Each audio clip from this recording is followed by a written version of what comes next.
Apa kabar anak-anak? Sebelum kita memulai video yang pertama ini, perkenalkan nama Ibu Seviana Ramawati. Kalian bisa memanggil Ibu Sevi. Kali ini kita akan belajar materi Geografi kelas 11 IPS semester 1 tahun pelajaran 2020-2021. Adapun tujuan pembelajaran pada video yang pertama ini adalah yang pertama kompetensi dasar semester 1 kelas 11 IPS. Yang kedua, indikator pencapaian kompetensi dari kompetensi dasar 3.1. Yang ketiga, pendahuluan KD 3.1 yaitu memahami kondisi wilayah dan posisi strategis Indonesia sebagai poros maritim dunia. Yang keempat, letak luas dan batas wilayah Indonesia bagian dari indikator KD 3.1. Berikutnya kita mulai dari KD Mapel Geografi kelas 11 IPS semester 1. KD 3.1 yaitu memahami kondisi wilayah dan posisi strategis Indonesia sebagai poros maritim dunia. KD 4.1 menyajikan peta, tabel, dan atau grafik terkait dari 3.1. KD 3.2 menganalisis sebaran flora dan fauna di Indonesia dan di dunia berdasarkan karakteristik ekosistem. KD 4.2 membuat peta terkait 3.2. Berikutnya KD 3.3 menganalisis sebaran dan pengelolaan sumber daya kehutanan, pertambangan, kelautan, dan pariwisata sesuai prinsip-prinsip pembangunan berkelanjutan. KD 4.3 membuat peta terkait dengan KD 3.3. KD 3.4 menganalisis ketahanan pangan nasional, penyediaan bahan industri, serta potensi energi baru dan terbarukan di Indonesia. KD 4.4 membuat peta terkait dengan KD 3.4. Ini tadi banyaknya KD di semester 1 ada 4 KD, masing-masing KD terdiri dari kompetensi pengetahuan diawali dengan angka 3 dan kompetensi keterampilan yang diawali dengan angka 4. Namun pada masa pandemi COVID-19 ini ada beberapa KD yang dihilangkan, tapi yang Ibu jelaskan di sini ini masih jumlah KD yang asli, belum ada pengurangan. Pengurangannya nanti penjelasan lebih lanjut bisa kalian baca di blog Bumiku Biru Hijau. Mana saja KD yang dihilangkan. Selanjutnya IPK KD 3.1 yaitu memahami kondisi wilayah dan posisi strategis Indonesia sebagai poros maritim dunia. Ini tujuan yang kedua. Yang pertama, indikator yang pertama, peta luas dan batas wilayah Indonesia. Yang kedua, karakteristik wilayah daratan dan perairan Indonesia, perkembangan jalur transportasi dan perdagangan internasional di Indonesia, dan potensi dan pengelolaan sumber daya kelautan di Indonesia. Nah, sebenarnya untuk KD yang 3.1 ini di kurikulum pandemi COVID-19 ini dihilangkan ya, atau kurikulum kedarurat. IPK ini termasuk indikator yang dihilangkan di 3.1 ini, cuman tetap Ibu ajarkan walaupun hanya satu video supaya karena ini adalah materi penting berkaitan dengan poros maritim dunia. Karena kita adalah negara kepulauan sehingga kalian perlu tahu materi ini. Walaupun hanya satu video saja. Berikutnya pendahuluan 3.1 yaitu memahami kondisi wilayah dan posisi strategis Indonesia sebagai poros maritim dunia. Yang perlu kita pahami adalah poros maritim dunia itu apa. Berikutnya, Indonesia sebagai poros maritim dunia itu dasarnya adalah dasar hukumnya Perpres nomor 16 tahun 2017 yaitu peraturan presiden, yaitu suatu visi Indonesia untuk menjadi sebuah negara maritim yang berdaulat, maju, mandiri, kuat, serta mampu memberikan kontribusi positif bagi keamanan dan perdamaian kawasan dan dunia sesuai dengan kepentingan nasional. Nah, untuk mewujudkan Indonesia sebagai poros maritim dunia, apa saja yang mendukung Indonesia itu pantas untuk menjadi poros maritim dunia? Yang pertama adalah Indonesia sebagai negara kepulauan terbesar di dunia, 75% milik Indonesia adalah perairan, sehingga Indonesia kaya akan sumber daya kelautan berupa keanekaragaman hayati dan non-hayati. Kemudian dengan adanya kekayaan ini sehingga perlu adanya pengelolaan yang optimal dan berkelanjutan. Faktor yang lain adalah kondisi wilayah Indonesia. Nanti akan kita bahas lebih lanjut di letak luas dan wilayah serta batas.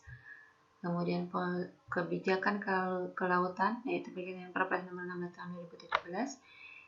Ini menjadi landasan hukum untuk terwujudnya poros maritim dunia yang terarah, supaya lebih terarah. Berikutnya posisi strategis Indonesia, dan juga akan kita bahas lebih lanjut. Ini juga salah satu faktor yang dapat mendukung Indonesia sebagai poros maritim dunia. Tujuan akhirnya adalah terwujudnya Indonesia sebagai poros maritim dunia. Ini tujuan akhirnya terciptanya kemakmuran rakyat Indonesia secara merata. Penjelasan tentang posisi strategis Indonesia atau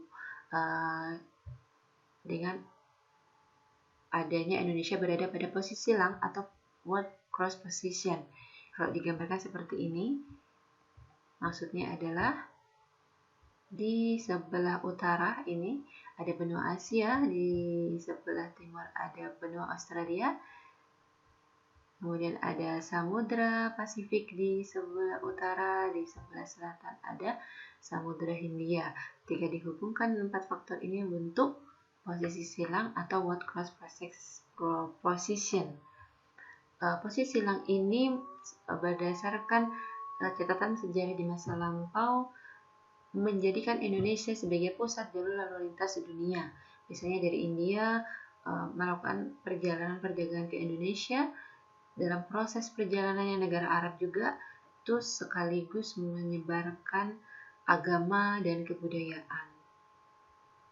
Selanjutnya, letak luas dan batas wilayah Indonesia yang merupakan indikator dari 3.1. Letak terbagi jadi 3, letak astronomis, kemudian ada letak geografis, dan letak geologis. Selanjutnya kita bahas satu persatu. Letak astronomis. Apa itu letak astronomis? Letak absolut suatu tempat dilihat dari posisi garis lintang dan garis bujur. Indonesia terletak pada 6 derajat LU dan sampai 11 derajat LS dan 95 derajat BT atau bujur timur sampai 141 derajat bujur timur. Nah, di sini letak astronomis ini sebenarnya sudah pernah kalian pelajari di bangku SMP ya. Ini Ibu jelaskan kembali apa itu garis lintang dan apa itu garis bujur. Jadi peta ini kalian lihat ada garis yang tegak dan garis yang mendatar atau horizontal.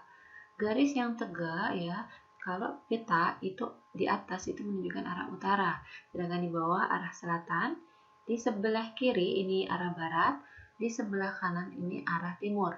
Nah, garis-garis yang menghubungkan arah utara dan selatan yang tegak ini di sini kita bisa lihat disebut dengan garis bujur. Ya, ada bujur barat dan bujur timur. Kebetulan Indonesia terletak pada semua wilayah Indonesia terletak pada bujur timur. Wilayah bujur ini garis bujur ini terbagi jadi 2, bujur barat dan bujur timur. Bujur barat 0 sampai 180 derajat, bujur timur juga 0 sampai 180 derajat. Sedangkan Indonesia terletak pada 95 sampai 141 derajat bujur timur ya. Ini misalnya di sini ada 95 derajat bujur timur, maka di sisi ada garis yang lurus yang sama di sisi 96 derajat bujur timur, maka di garis yang sama di arah utara juga 96 derajat bujur timur, juga 104 bujur timur, maka di sisi timurnya juga di sisi selatan juga 104 bujur timur. Nah, ini garis-garis yang bujur. Kemudian garis lintang yaitu garis yang menghubungkan arah bujur dan garis lintang adalah garis yang menghubungkan arah barat dan arah timur. Nah, ini garis yang menghubungkan arah barat dan arah timur yang namanya garis lintang, terbagi jadi 2, lintang utara dan lintang selatan, dibatasi oleh 0 derajat di tengah-tengah ini. Yang di atas 0 derajat namanya lintang selatan, ini salah ketik, ini harusnya lintang selatan yang di sini. Kemudian di bawah 0 derajat ini adalah harusnya lintang yang di bawah 0 derajat ini lintang selatan, yang di atas 0 derajat ini harusnya lintang utara, mohon maaf, yang di bawah 0 derajat ini harusnya lintang selatan. Dan kalau misalnya di sini 4 derajat lintang selatan, maka di sini dalam jarak yang sama dari 0 derajat adalah 4 derajat lintang utara, sedangkan Indonesia terletak pada 6 derajat LU sampai 11 derajat LS. Yang salah ketik yang ini ya, yang di bawah 0 derajat ini harusnya LS. Berikutnya, letak geografis Indonesia merupakan letak suatu negara dilihat dari kenyataannya di permukaan bumi. Ini seperti yang sudah kita jelaskan sebelumnya, letak geografis Indonesia itu buat cross position, yaitu posisi silang Indonesia. Indonesia terletak di antara 22 benua Asia dan Australia, di antara dua samudra, Samudra Pasifik dan Hindia. Ini disebut dengan letak geografis. Dengan letak geologis Indonesia, yang pertama yaitu Indonesia terletak pada 3 perbatasan lempeng. Lempeng yang pertama, lempeng Eurasia, ini batasnya. Ini ke arah sini, lempeng Eurasia ini adalah Eropa, lempeng Eropa dan lempeng Asia. Kemudian lempeng Pasifik, ini batasnya lempeng Pasifik, dan lempeng Indo-Australia, ini batasnya, ini lempeng Indo-Australia. Arah pergerakan lempengnya untuk yang Eurasia ini ke arah selatan, kemudian lempeng Indo-Australia, lempeng Pasifik ini ke arah barat ya, ke arah barat, ke arah sini. Nah, lempeng Indo-Australia ini ke arah utara, dan tiga-tiganya ini semua lempeng ke arah Indonesia. Menyebabkan keberadaan ketiga lempeng yang mengarah ke Indonesia ini menyebabkan Indonesia rentan terhadap gempa karena berada pada pertemuan tiga lempeng. Selanjutnya, letak geologis yang selanjutnya adalah dengan keberadaan geologis di Indonesia, Indonesia berada pada 3 dangkalan atau paparan.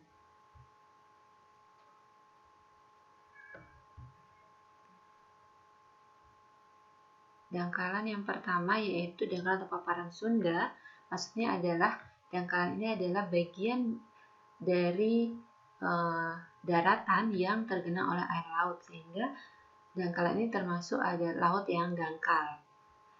Yang meliputi dangkalan atau paparan Sunda di Indonesia adalah Pulau Sumatera, Jawa, dan Kalimantan. Berarti karena dia adalah paparan Sunda ini satu lempeng dengan Eurasia, dulunya dia adalah satu daratan dengan lempeng Asia yang ada di sini. Berikutnya lempeng daerah pertengahan, dan yang ketiga adalah dangkalan paparan Sahul.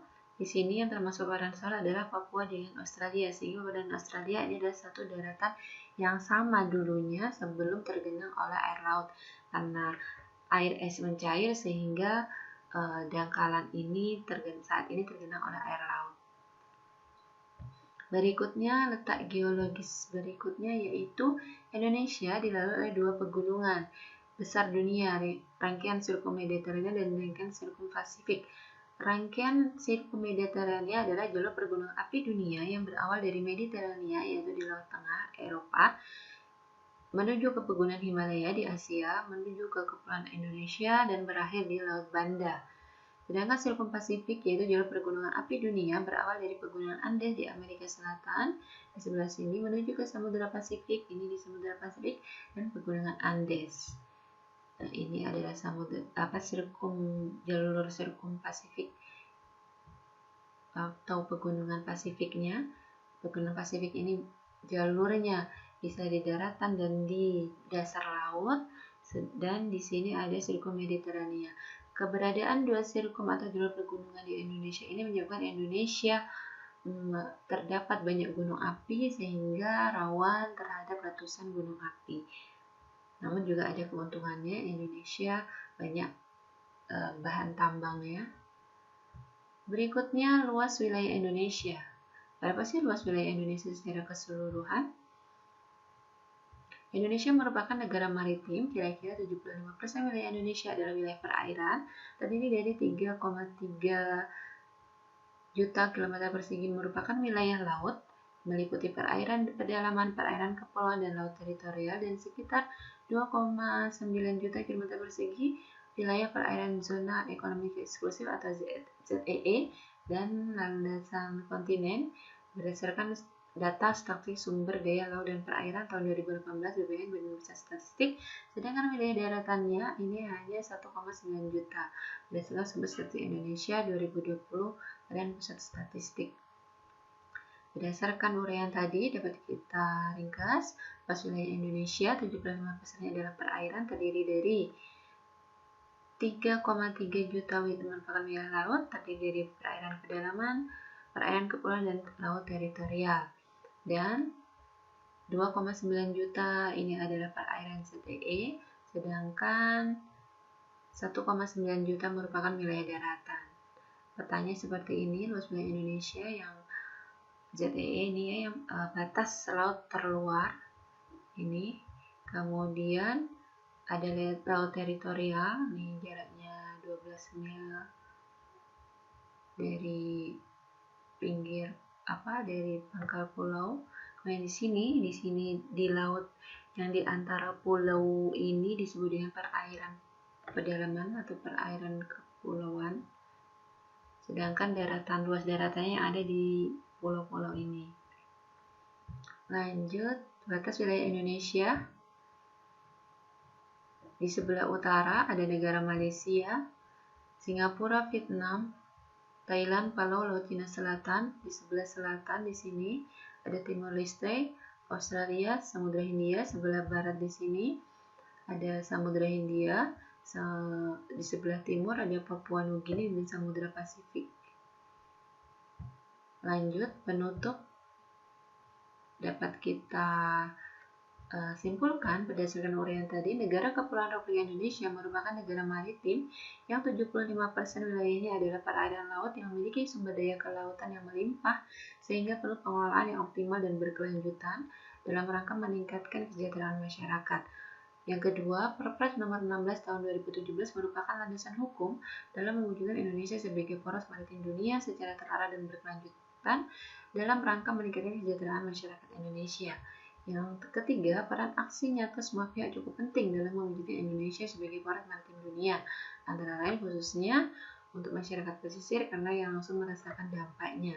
Dan yang keempat, wilayah Indonesia dan posisi strategis Indonesia cukup penting dipahami oleh semua pihak, salah satunya oleh peserta didik sebagai salah satu agen perubahan di lingkungan pendidikan dalam rangka mewujudkan Indonesia sebagai poros maritim dunia.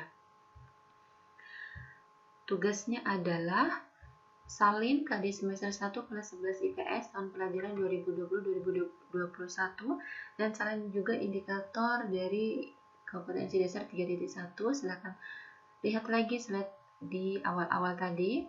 Kemudian silakan download dan baca Perpres nomor 16 tahun 2017. Upaya-upaya apa saja yang dapat dilakukan dalam mewujudkan Indonesia sebagai poros maritim dunia, ini pertanyaannya ya.